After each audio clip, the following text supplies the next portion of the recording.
please show some love and a huge round of applause for the one and only Raffee Anna, everyone.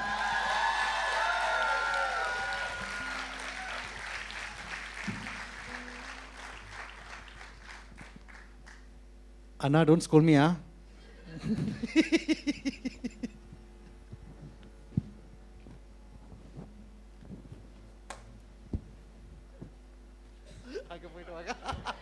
எல்லாரும் hi சொல்லு.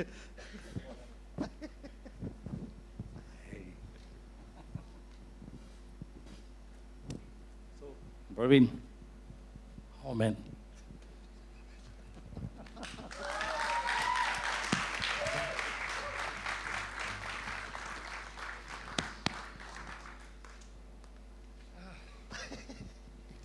It's a Nice dream to see you on stage. It's a dream to stand with you Anna on stage. No, To do not this. like that. உட்காரலாமா? Yeah, why not? Why not? எனக்கு வயசாயிடுச்சுலாம். Good evening, everyone. Thank you, Pravin, for having me here. Anna. And before we go on, can I say something? Please, please, please.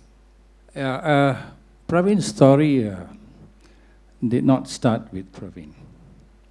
From what I know, I'm like, what, 20, 25 years older than you. So I only know this from my own father, who told me this story before he actually passed away.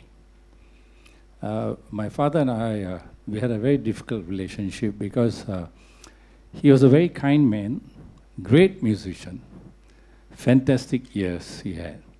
And my brothers and my story is a little bit like Michael Jackson. Yes, yes. No birthdays, not much celebration, playing. It's just practice every day, after school, before school, or whatever. So, let me get to Pravin's story. One fine day, my father had a chat with me. We spoke about a lot of things, his younger days and all that. So he told me, you know, Pravinoda appa Saivi theriyuma unakku? I said, yes, I know, of course. Because we all grew up watching his father playing music. And Bashir and myself had a chance to play with his father in the Singapore Broadcasting Indian Orchestra, where Saivi's father was the leader. And Bashir and I had a chance to play with him, and we learned a lot of things from Saivi. I call him Saivi, it's his name lah. And I must say that before we actually went to India to learn the Indian notes, we could read Tauge and all that in English stuff, but the Indian notes was actually introduced by his father to me and Bashir when we had to play for him at SBC Orchestra for the Talentime Mudaya Taragai season from the 80s. So we learned that from there. So my father, before he passed, he spoke to me and he said something about your dad. He said, his father, when he was studying in school, as a teenager, used to come all the way from Sembawang to meet my father, who was in his like 30s at that time. So Saivi used to come and watch my father because my father's band could play Tamil and Hindi equally well. And Saivi wanted that Hindi thing. He wanted to learn how to do that Hindi stuff.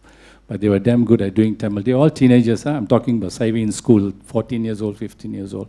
So my father said, Arakalas Sularoda Varwanda and the Paya, Saivi, you know, you will come to my house and he will sit down, he and his friends from Sembawang. They started their music. I mean, they were already musicians, like learning from Indian Sembawang, but they were with my father for some time.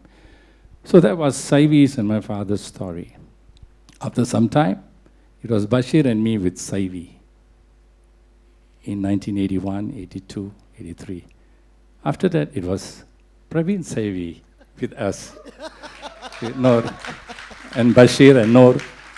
You know, he used to come to our house at Wampo Drive. You know, he was a small kid, you know, I was much older, so I used to look at him and like, okay, you know. So Bashir and Noor were very close with him. And you see the link. I always felt music was like a river, you know, ever-flowing river. It never stops. We don't know where it began. We don't know where it's going to stop. But our journey was like that. You know, our fathers, and somehow that some kind of river, they were flowing together, I think. I don't know. So, and then another thing I want to share is with, when I and Bashir grew up, and Noor and grew up, we kind of listened to Tamil and Hindi on one side, and we had a passionate thing for American and British music, and we were listening to a lot of black stuff, Kool and the Gang, Earth, Wind and Fire, Commodores, you name it. You know, that kind of all the 70s soul funk thing.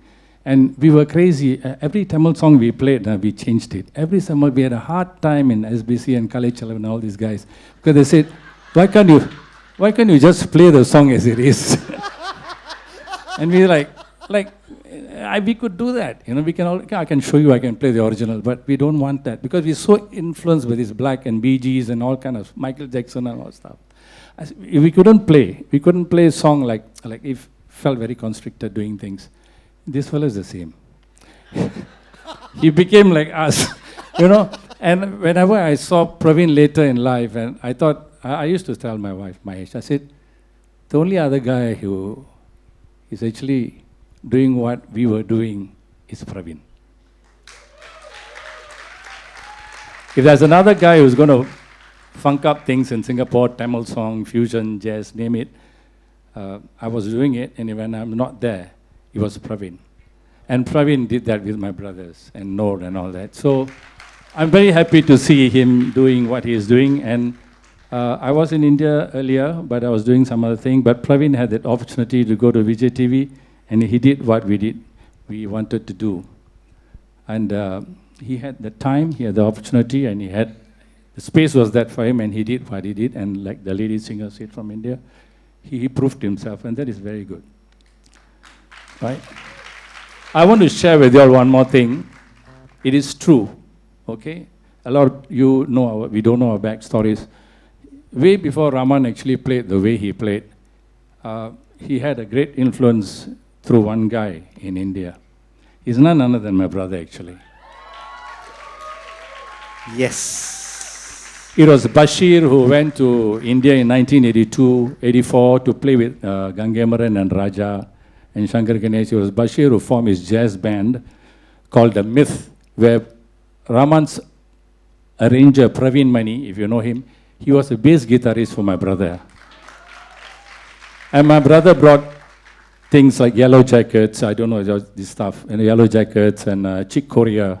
He used to play things like that when he was, and songs like that when he was in his early 20s. And he brought that to India, and Raman watched all that, and they both used to play in the same band. Whenever Bashir came back, Raman used to sup in the band, and he was very much influenced by the way Bashir did things in India. And when Raman had the opportunity, Bashir came back, Pravin Mani went to Australia for 7 years, Raman had his first big break. We were both wondering, who's this guy in Chennai that we don't know is doing things like this? Then we realized, because he changed his name from Dilip to Raman, you see. So who the hell is this? How come he's doing what we are doing? So, it's our guy, so we are proud. Even there, we are very happy because one of us was there to change the whole thing. We wanted to do it, but it was not on our heads. Okay? It was not written on our heads, but there you go. Raman did the whole thing. And we are very proud to say that, and he's always been our friend. And the next in line, Pravin has gone all the way to India. It's not easy, but he has done a good job. Fantastic. He's teaching. He's doing a lot of stuff behind the scenes. You don't have to be famous, world famous, but there's a lot of contribution going from his side, and I know that. I'm very proud of you. Thank you. Thank you so much, Anna. Thank you so much. I mean, first time Tamil Tolekachila, Singapore, watching an Indian person playing the guitar and singing a Tamil song. You were the first. Yes. And I was like, when I grow up, I want to be like you. And it happened. I would have not mentored you in a certain way, but thank you very much for taking over. No taking over at all. We are still traveling. And, I'm so happy, and I'm so happy that you're here for me. Thank you so much for coming today. Show some love for the one and only Mr. Mohd Raffee, everyone. Thank you. Great audience. Thank you very much. I just realized, guys, on top. Thank you so much, guys. Now, I am looking at you guys. Okay, thank you, guys. Thank you so much.